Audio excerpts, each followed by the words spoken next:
Welcome to the channel and ये बहुत ही लॉन्ग टाइम से वेट कर रहे थे हम लोग वीडियो बनाने का कि PhD in social science from America. चलिए मोस्ट वेलकम दादा साहेब तांबले।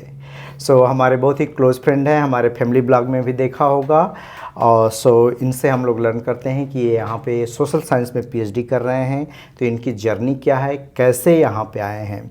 और इससे पहले मैं बता दूं कि इसमें क्या क्या हम लोग कवर करेंगे। सोशल साइंस में करियर के बारे में हम लोग थोड़ा कवर करेंगे, इनका ब्रीफ हिस्ट्री रहेगा कि सोशल साइंस में इन्होंने क्या क्या किया हुआ है। And then most of the time हम लोग डिस्कस करेंगे कि अमेरिका में सोशल साइंस में किस किस एरिया में पीएचडी होती है, कैसे अप्लाई करते हैं, क्या प्रोसीजर है। तो इनकेस अगर कोई सोशल साइंस में अपना करियर बना रहा है तो उसके लिए बहुत ही इम्पॉर्टेंट है। So please welcome Dada Saheb Tambale. Thank you so much time देने के लिए। सबसे पहले जय भीम एवरीवन और थैंक यू संतोष।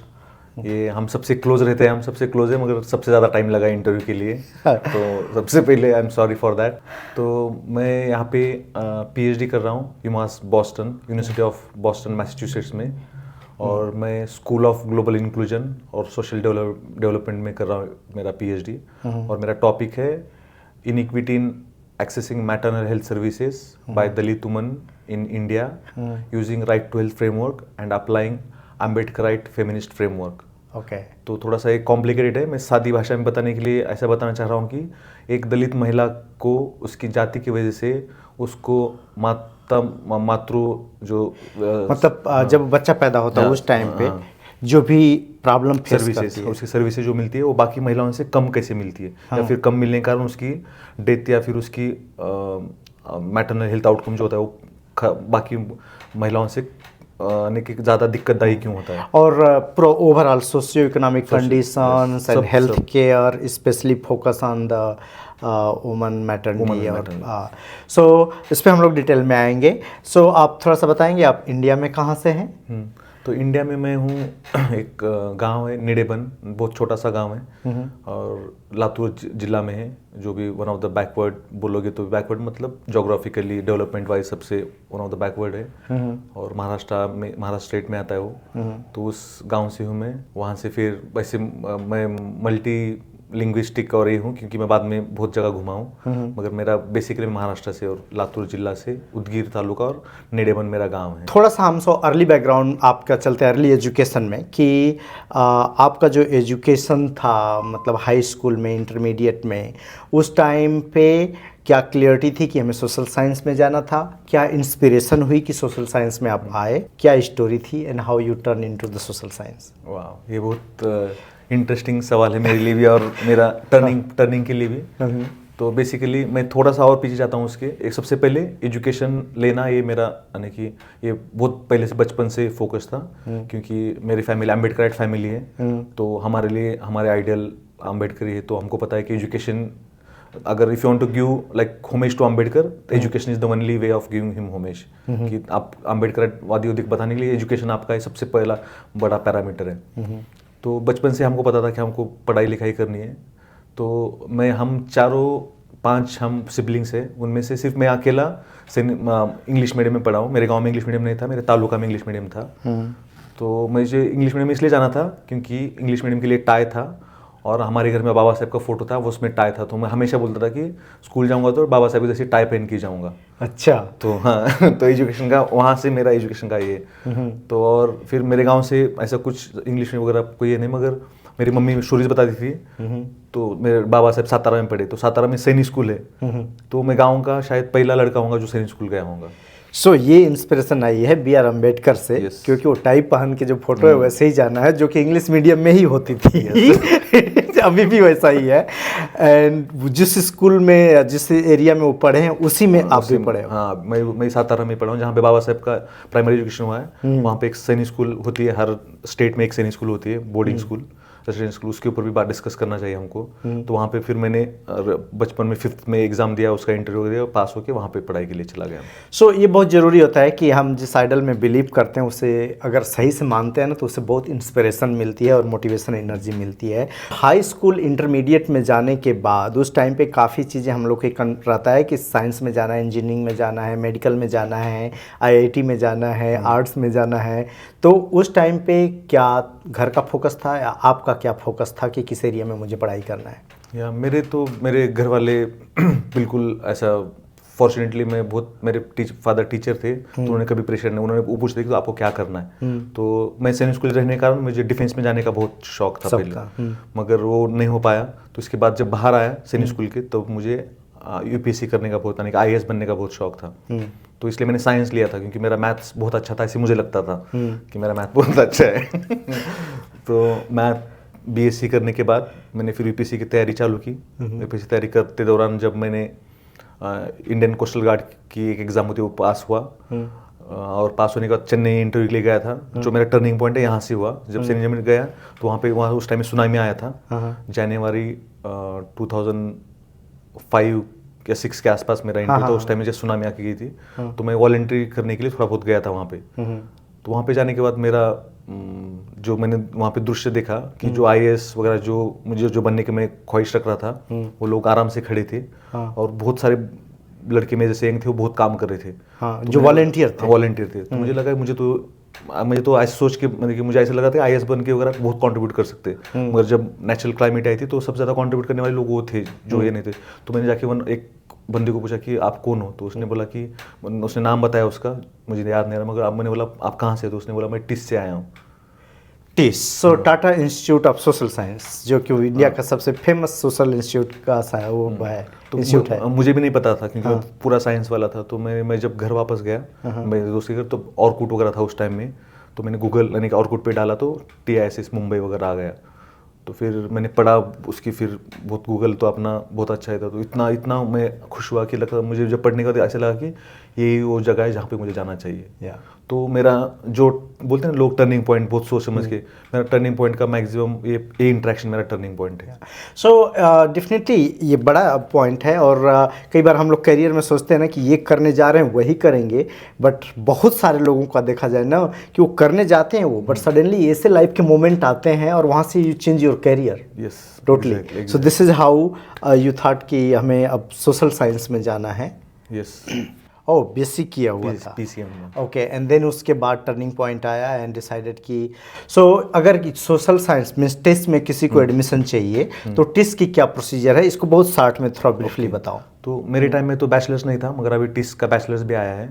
तो आप 12th के बाद उसका ऑनलाइन देख लेना www.tiss.edu वेबसाइट पे, कि 10th 12th के बाद उसका एंट्रेंस रिटर्न होती है GD, all India level. All India level.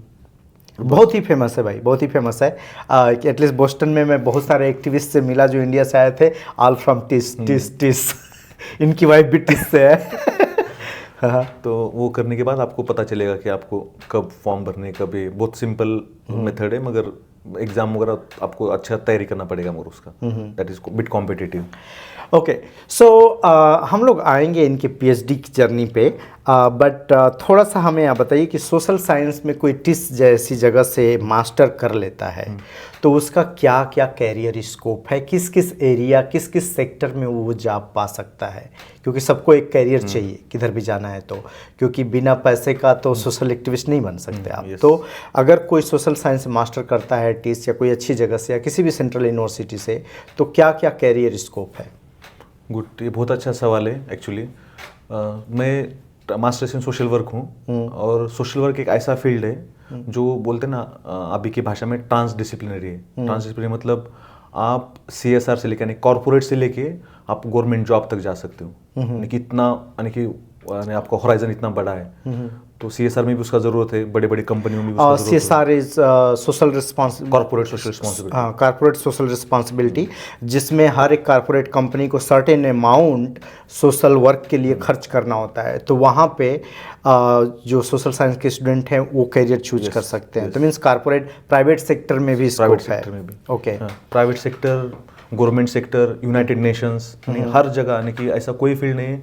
मैंने बोला ना कि UN से, अगर हायरार्की में देखो तो UN से लेके जो टॉप इंटरनेशनल पोजीशन है, वहाँ से लेके गांव का एक्टिविस्ट तक आदमी बन सकता है। गांव का एक्टिविस्ट मतलब गांव का जो कार्यकर्ता, जो गरीबों के लिए मदद वगैरह करता है, वो भी बन सकता है। सो लोग बोलते हैं बहुत कल्चर है भाई अपने इंडिया में, अभी शुरू हो रहा है स्टार्टअप का। सोशल साइंस में भी कोई स्टार्टअप कर सकता है? यस, कर सकता है। उसमें जो सोशल साइंस के जो 6 कंपोनेंट्स होते हैं, उसमें एक कंपोनेंट होता है रिसर्च और दूसरा होता है सोशल एक्शन। तो दोनों के ऊपर भी आप जैसे बहुत ऑर्गेनाइजेशन है जो सोशल साइंस रिसर्च करती है, जो सोशल वर्कर से डाटा जनरेट करते हैं और बताते हैं कि ये yes, प्रॉब्लम है या yes. ये ओके। और वो बहुत उनका बहुत यानी कि आप जैसा स्टार्टअप बोलते हो उसका भी उतना ही इनकम है जितना आप बाकी नॉर्मल स्टार्टअप्स का है। और सोशल साइंस के लिए भी फंडिंग ला सकते हैं Yes, yes. और गवर्नमेंट भी फंडिंग देती है।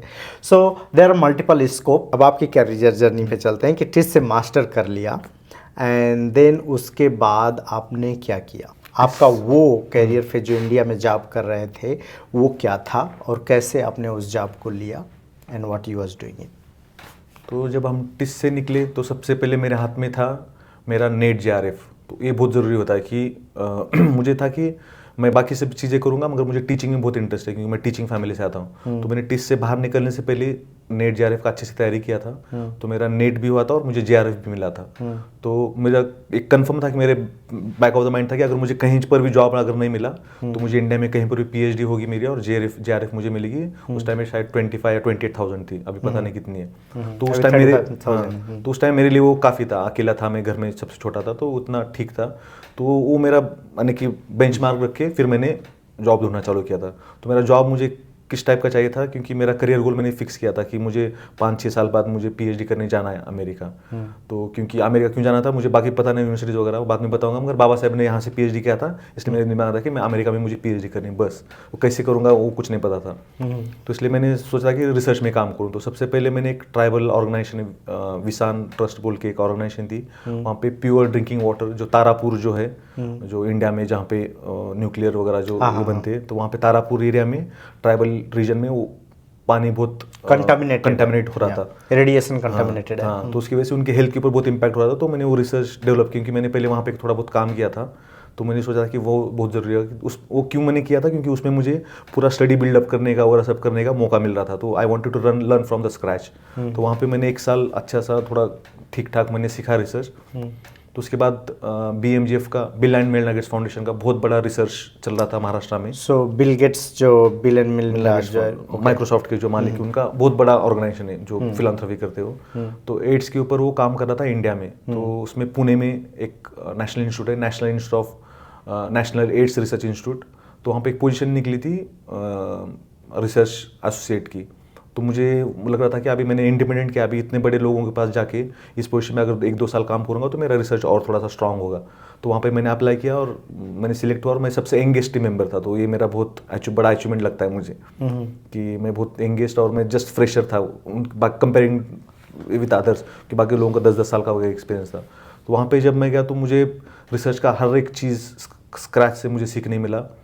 ये तो हुआ टेक्निकल नॉलेज, बट दूसरा जो मुझे जो बोलते हैं दुनिया में और एक दुनिया कि उस टाइम में काम कर रहा था फीमेल सेक्स वर्कर्स के साथ जो उनकी समस्याओं के साथ है, उनका फिर कैसे होता है। बट मेरा रोज का इंटरेक्शन इतना ज़्यादा उनके साथ हुआ कि मुझे फिर समस्या पता चलने लगी भारतीय महिलाओं की कि फिर जातिवाद वगैरह तो मैंने सीखा था क्लास में या फिर गांव में वगैरह, मगर इधर भी इतना कॉम्प्लेक्स जातिवाद कैसे रहता है वहाँ पे मुझे और पता चलने लगा कि भले अगर 100 अगर महिला है जो काम करती है उसमें 60-70 के ऊपर तो जो बहुत गरीब और बहुत यानी कि जो अपने भाषा में शेड्यूल कास्ट कम्युनिटी से आती थी कर्नाटक से इधर उधर से, तो मुझे वो रोज हॉन्ट करता और उनकी लाइफ अगर अपनी नॉर्मल भाषा में बोलूँ तो I would like pray that उनकी जैसे लाइफ किसी की ना हो कि इतनी दिक्कत है उनकी, इतनी दिक्कत है।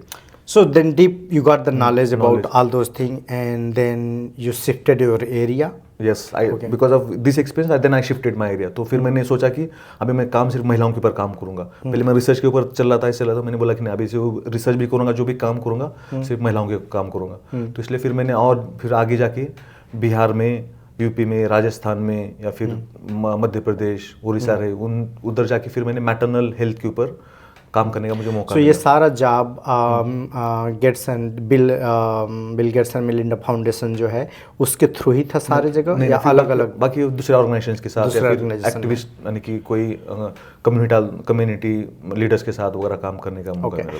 आप काफ़ी पैशनेट हो, अच्छा काम कर रहे थे, दैट्स रियली गुड। एक क्वेश्चन यहाँ पे आता है कंसिडरिंग कास्ट ऑफ लिविंग ये सारी चीज़ें कि जब ये सब NGO में काम करते हो तो आप कितना सैलरी उस टाइम पे मिल रही थी? ये 2008 की बात है? 8 हाँ 8-10 की। उस टाइम में शायद मुझे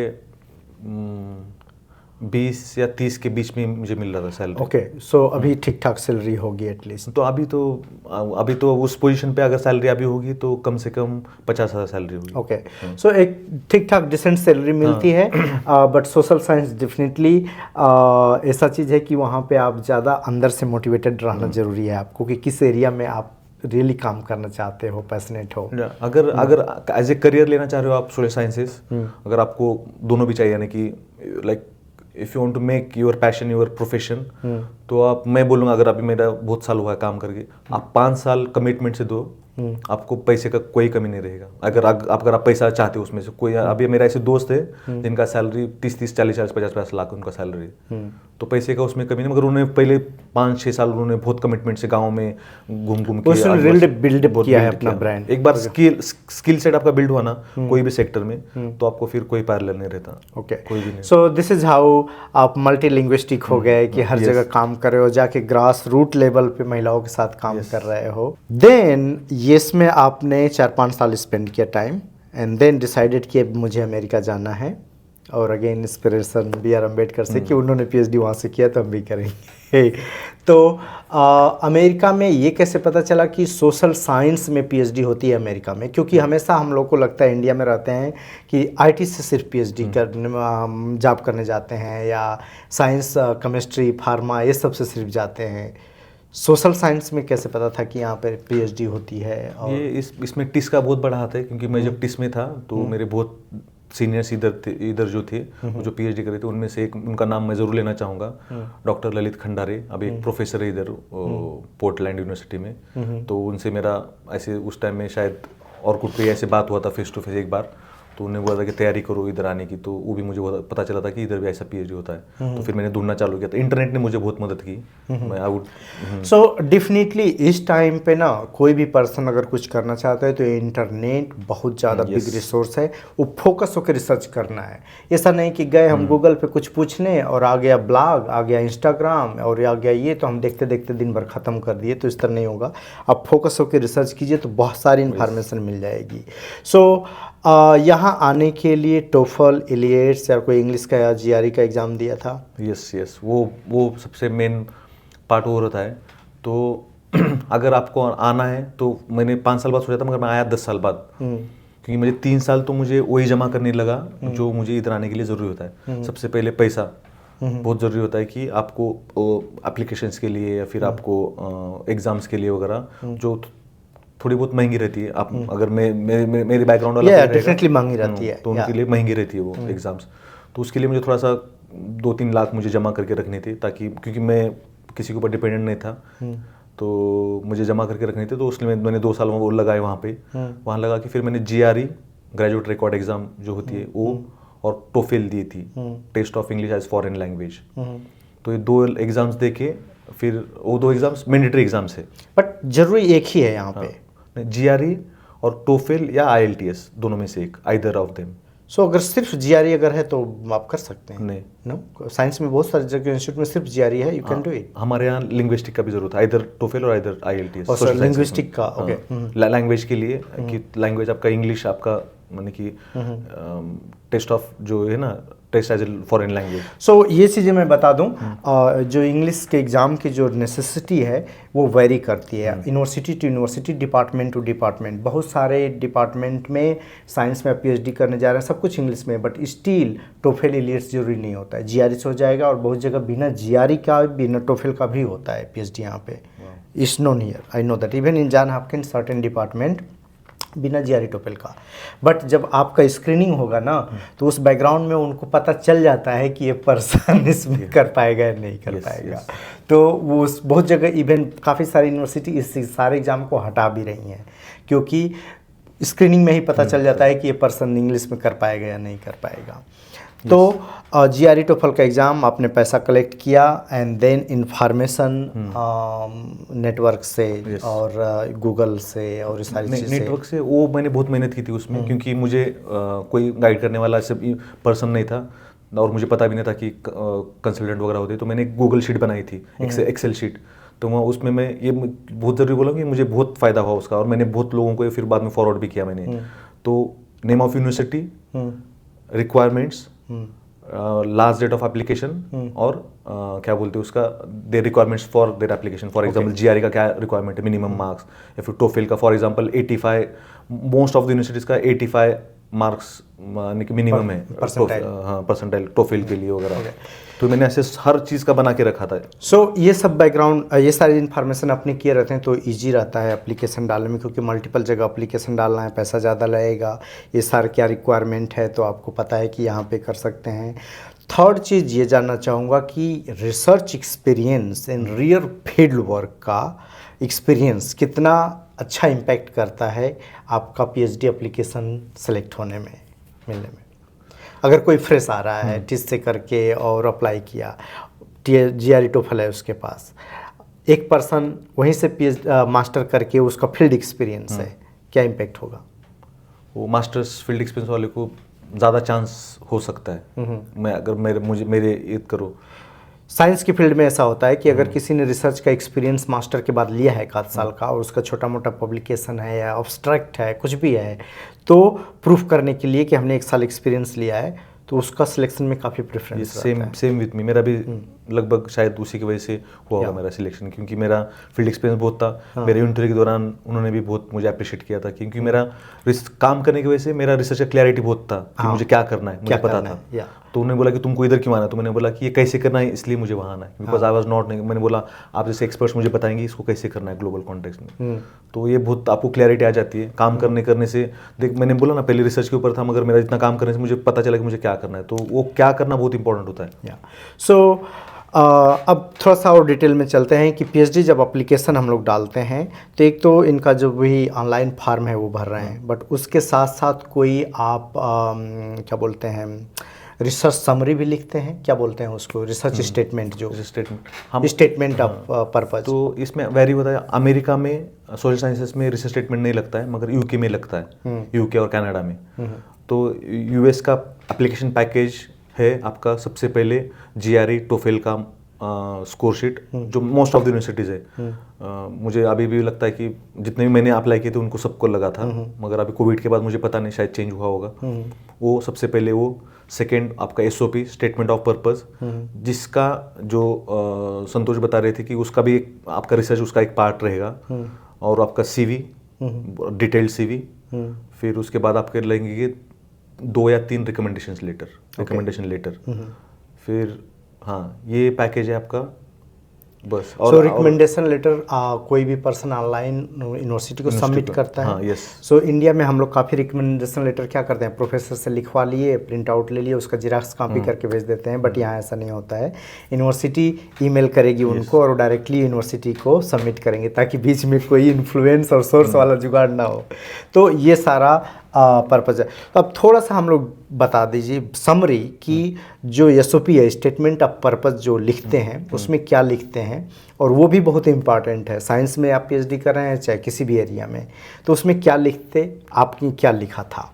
अगर मैं बाकी चीज़ों को मार्क करूँ आउट ऑफ 10, तो एसओपी को आपको 10 आउट ऑफ 7 तुम्हारा सबसे बड़ा कॉम्पोनेंट आपका एसओपी रहता है सोशल साइंस में।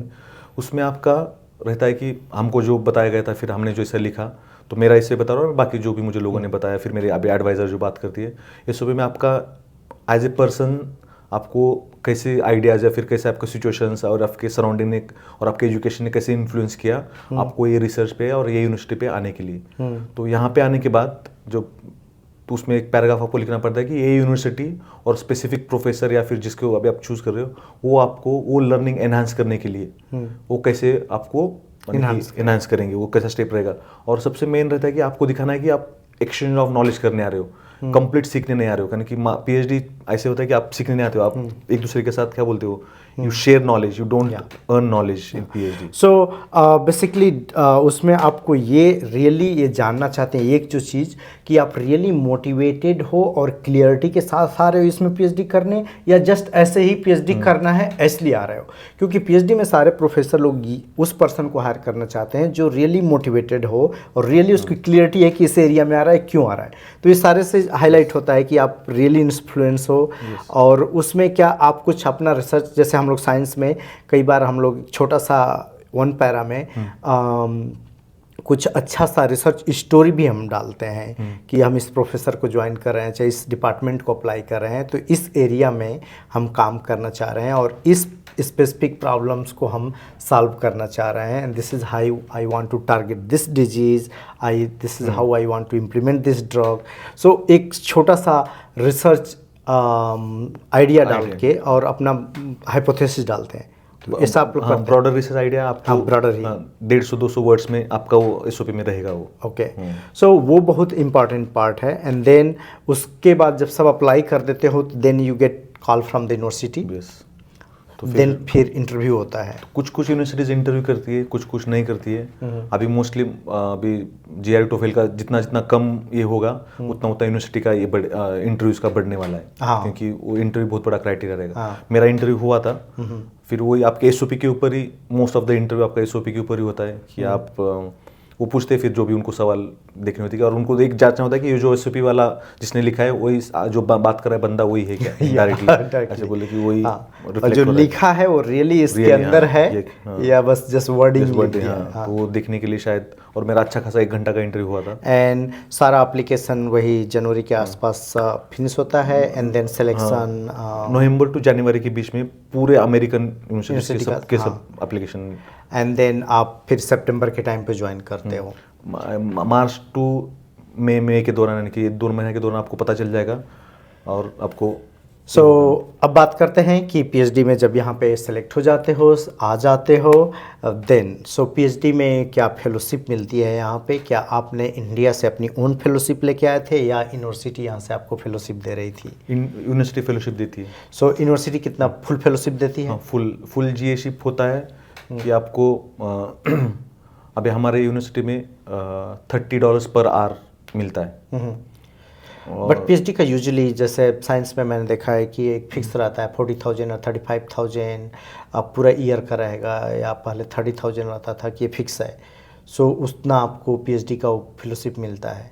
पीएचडी का हमारे पास पीएचडी का फेलोशिप का पैकेज रहेगा कि आपको पूरा ट्यूशन फ्री, फिर आपको ये यानी कि जॉब यानी कि आरएशिप फिक्स 3 या 4 साल की, और उसका आपको 20 घंटा यानी कि ड्यूरिंग कोर्स वर्क, और कोर्स वर्क जब नहीं है तो 40 घंटा आप काम कर सकते हो in the university only. Okay, तो इसलिए आर्ली बेसिस पे होता है, क्योंकि बाकी जो टर्म उसमें आप ज़्यादा $30 पर आवर। हाँ, $30-35 की बिटवीन। ओके, सो हर जगह जो फेलोशिप है पीएचडी की वो डिफरेंट वे में वर्क करती है, साइंस में और अलग, सोशल साइंस में अलग। साइंस में ज़्यादा पैसा होता है इसलिए इनको ज़्यादा बड़ा मिलता है। बड़ा नहीं मिलता है, ऐसे ही मिलता है, सबकी फेलोशिप बराबर ही रहती है। बट क्या होता है कि साइंस में वो लोग क्या कर देते हैं कि तो आपको पूरी लैब में फोकस कर देते हैं। तो साइंस में क्या होता है कि जब आते हो यूनिवर्सिटी में तो आपको 1.5 साल 1 साल या 1.5 साल की फेलोशिप फुल देते हैं, और उसमें ठीक ठाक पैसा रहता है $35,000 या इतना देते हैं कि आप शेयरिंग में रूम लेके रह रहे हो तो आप बचा भी सकते हो। तो आपको 1.5 साल फुल यूनिवर्सिटी पैसा देगी, एंड देन उसके बाद आप 3-4 प्रोफेसर के पास रोटेट करते हो 3-3 महीने, और साल भर के बाद आप डिसाइड करते हो कि किस प्रोफेसर को मुझे ज्वाइन करना है, जो प्रोफेसर अच्छा लगा। देन उस प्रोफेसर से बात करते हो, तो वो प्रोफेसर आपको लेगा और देन वो 6 महीना और यूनिवर्सिटी फेलोशिप देगी, बट उसके बाद सारा वो प्रोफेसर आपको फेलोशिप देगा। अब डिफरेंट आप प्रोग्राम, ठीक है, मोस्ट ऑफ द साइंस में ऐसा है। अगर इन केस प्रोफेसर की फंडिंग चली जाती है, प्रोफेसर की फंडिंग नहीं है, तो क्या होता है कि प्रोफेसर कुछ पार्ट दे सकता है या कुछ भी पार्ट नहीं देगा, बट उस पर्सन को देन रिसर्च असिस्टेंट के थ्रू सारा पैसा निकालना होता है, या तो पार्ट टाइम करके। तो मोस्ट ऑफ द जो प्रोफेसर साइंस में लेते हैं वो डिसाइड करते हैं कि हमको इसको फुल टाइम लैब में काम कराना है, क्योंकि या आरएसशिप देनी है इसको। तो साइंस में ज़्यादातर प्रोफेसर नहीं चाहते हैं कि आरएसशिप करने कोई जाए, वो बोलते हैं कि तुम 8 घंटे नहीं 12 घंटा तुम यही काम करो, कहीं नहीं जाना है, एंड 6-7 डेज। सो और बट ये भी बता दूं कि जहाँ पे आरएसशिप का अगर ऑप्शन मिलता है वो अच्छा रहता है, क्योंकि उसमें हम लोग इम्प्रूव करते हैं teaching style, social skills, networking skills, और ये जो लोगों को मैनेज करने का जो है, क्योंकि स्टूडेंट्स भी हम ही लोग की तरह रहते हैं, वो भी तो उनको अगर आप मैनेज कर लेते हो ना तो you learn a really big skill. So वो सब बहुत इंपॉर्टेंट है और लेना चाहिए। तो एक ठीक ठाक फेलोशिप मिल जाती है, और देन आपको उसमें पढ़ाना भी पड़ता है। एक जब पीएचडी का एक यहाँ पे हमारे इसमें एक कॉम्स बोल के एग्जाम होता है 3 साल बाद, जब आपका पूरा कोर्स वो जब खत्म होता है, कोर्स खत्म होने के बाद कॉम्स एग्जाम होता है। वो एग्जाम डिसाइड करती है आप पीएचडी कब बनोगे या नहीं। बिफोर कॉम्स आप होते हो पीएचडी स्टूडेंट, कॉम्स देने के बाद आप बनते हो पीएचडी कैंडिडेट, और आप जब पीएचडी कैंडिडेट बनते हो तो आप पढ़ा सकते हो। ओके, कॉम्स 3 साल लग जाता है? 3 साल के बाद कॉम्स होता है। कॉम्स का मतलब? कॉम्स का मतलब क्वालिफाइंग एग्जाम। ओके, सो उस टाइम पे कोर्स वर्क वगैरह रहेगा? पूरा कोर्स वर्क, उससे पहले पूरा कोर्स वर्क करते हो, एंड देन उसके बाद जब क्वालिफाइड हो जाते हो then you become PhD candidate, then उस टाइम पे आरएसशिप भी मिलती है? आरएसशिप तो फर्स्ट ईयर से आरएसशिप। ओके, फर्स्ट ईयर से मिल जाती है। सोशल साइंस में जैसा आपका हमारा बहुत अलग है। सोशल साइंस में कम से कम 3 या 4 साल का आपको यूनिवर्सिटी गारंटी करती है फेलोशिप, कि आपको 4 साल का, जैसे मुझे 4 साल का मिला था, तो मुझे 4 साल का यूनिवर्सिटी ने गारंटी किया था कि आपको 4 साल फेलोशिप कंपलसरी मिलेगा। तो उसमें से पहले 3 साल आरएसशिप हुआ, उसके बाद फिर मैंने पढ़ाना चालू किया फिर बाकी। ओके, सो इसका मतलब सोशल साइंस की जो पीएचडी है वो 5 साल में नहीं खत्म होने वाली है।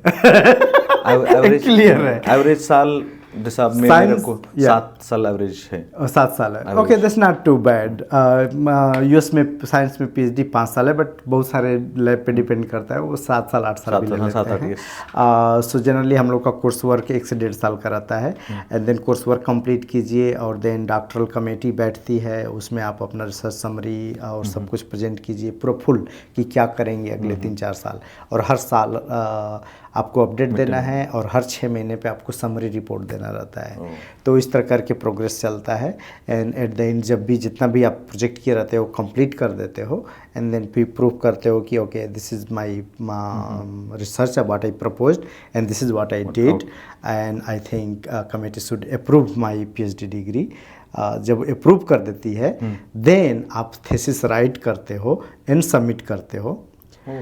तो एक बार अप्रूव हो गया तो थीसिस राइट करके सबमिट करते हो ना, तो आज भी सबमिट कर दिए ना तो कल कन्वोकेशन में डिग्री ले लोगे। यहाँ थीसिस रिव्यू होने में टाइम नहीं लगता है। हमारा उल्टा, हमारा फिर प्रपोजल, अभी मैं प्रपोजल डिफेंड करूँगा 3 साल इस पर, उसके बाद डेटा कलेक्शन, उसके बाद राइटिंग चालू होता है, तो राइटिंग के लिए 1.5-2 साल लगता है। तो आगे बढ़ते हैं। अगर कोई पर्सन यहाँ से सोशल साइंस में पीएचडी कर लेता है तो यूएस में क्या क्या स्कोप है पीएचडी के बाद सोशल साइंस में, और इंटरनेशनल लेवल पे क्या क्या स्कोप है, क्या बड़ी बड़ी जॉब है? जैसे हम लोग यहाँ पे साइंस में पीएचडी कर लिए, फार्मास्यूटिकल इंडस्ट्री में, बायोटेक इंडस्ट्री में जा सकते हैं, रिसर्च में जा सकते हैं, फिर टीचिंग लाइन में जा सकते हैं। आप पीएचडी करने सबसे बड़ा पहला ऑप्शन है टीचिंग, सेकेंड ऑप्शन है रिसर्च इंस्टीट्यूट, कोई भी रिसर्च इंस्टीट्यूट, आरटीआई वगैरह ऐसे बड़े बड़े रिसर्च इंस्टीट्यूट जो हेल्थ पे या किसी पे काम करते हैं, बाकी रिसर्च पे। थर्ड है इंटरनेशनल एजेंसीज, यूनाइटेड नेशंस रहे या फिर बीएमजीएफ रहे, जो इंटरनेशनल ऑर्गेनाइजेशन है, WHO। अब छोटे छोटे भी नाम ले सकते हो, ठीक है, क्योंकि हर लोग यूनाइटेड नेशन ही टारगेट नहीं करते हैं, क्योंकि PCI।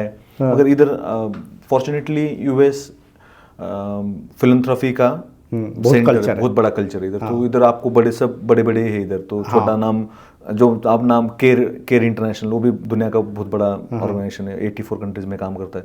तो यूएस में आने के बाद आपको बहुत जो भी हंगर प्रोग्राम है, हेल्थ प्रोग्राम है, यूनेस्को को प्रोग्राम है, और बहुत सारे क्लाइमेट चेंज पे अभी नया और क्लाइमेट चेंज पे आ रहा है, और ये सब जो अदर ऑर्गेनाइजेशन है जो कैंसर के लिए काम करते हैं, या ये सब में भी सो ठीक ठाक स्कोप है। हाँ, अच्छा स्कोप है, और एवरेज आपको सैलरी यहाँ पे, अगर आप इस फील्ड में हो सोशल साइंसेज में, तो आपको पीएचडी के बाद आपको एवरेज सैलरी 75 to 85 के बीच में नॉर्मल सैलरी मिलेगा। मगर मेरी एक दोस्त है, वो WHO के बाद उसको वर्ल्ड बैंक ने उसको लिया है पीएचडी के बाद, तो उसका सैलरी नियरली अभी तक हाईएस्ट जितना मैंने सुना है उसका 150K उसका सैलरी था, तो बहुत अच्छा खासा, मुझे लगता है बहुत अच्छा खासा सैलरी। अच्छा, 150K is quite good salary, वहाँ तक भी जा सकते हैं लोग ऐसे। सो अगर कोई पर्सन कैरियर सेटअप करना चाहता है, आपके सोशल साइंस में है इंडिया में, सो उसको कुछ आप गाइडेंस देना चाहेंगे, एंड कि जब कैसे उसको क्या टारगेट करना चाहिए? जैसे कई बार होता है कि हम लोग बैचलर और मास्टर में हैं, but we don't have a clarity, इस एरिया में जाना है, इस एरिया में अच्छा स्कोप है, या क्या अभी कौन सा डिफरेंट ट्रेंड है सोशल साइंस में जिसको बहुत चल रहा है ट्रेंड?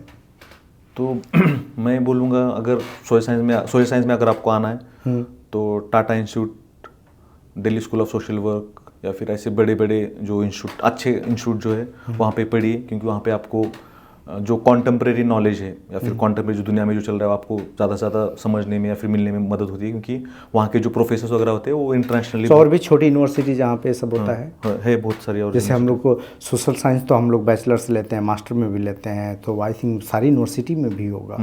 हर एक यूनिवर्सिटी में है मोस्टली सोशल वर्क। आपको हर यूनिवर्सिटी में स्कूल ऑफ सोशल वर्क मिलेगा लगभग। घासीपुर गुरु घासीदास रहे जो इसमें है, लखनऊ में है, सब जगह।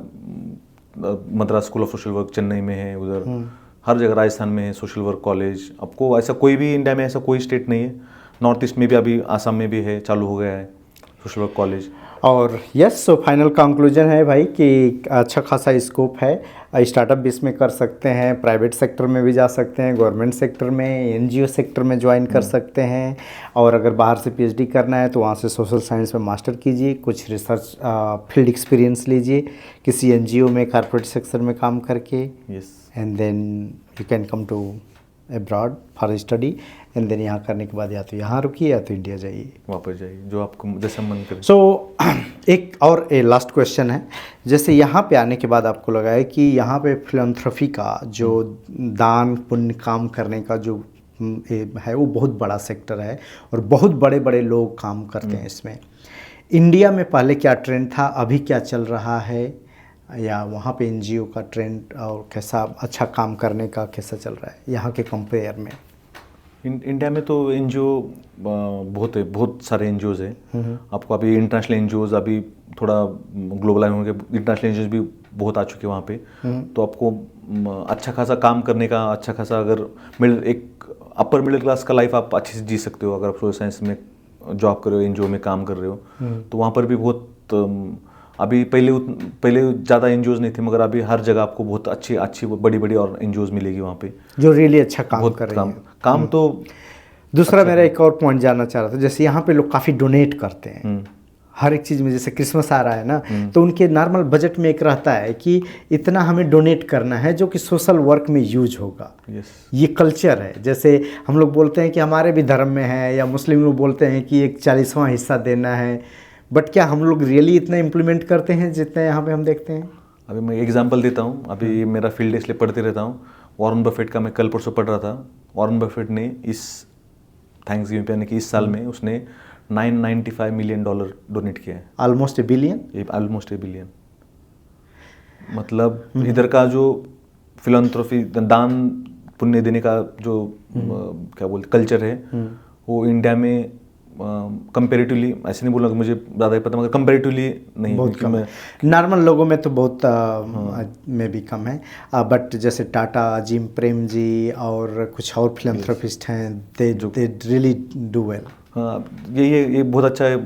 संतोष ने ये निकाला, हम उंगलियों पे गिन सकते हैं उतने लोग हैं, मगर यहाँ पे आप नहीं गिन सकते। वहाँ पे और आपको लगेगा कि अमेरिका अमीर कंट्री, इसलिए इधर अमीर गरीब नहीं, हर एक आदमी के पास वो क्या बोलते कल्चर डोनेशन का है। उसको पता है कि हमारी बजट लिमिटेड है, बट उसमें से भी वो थोड़ी सी बजट बनाएगा कि हमें देना है।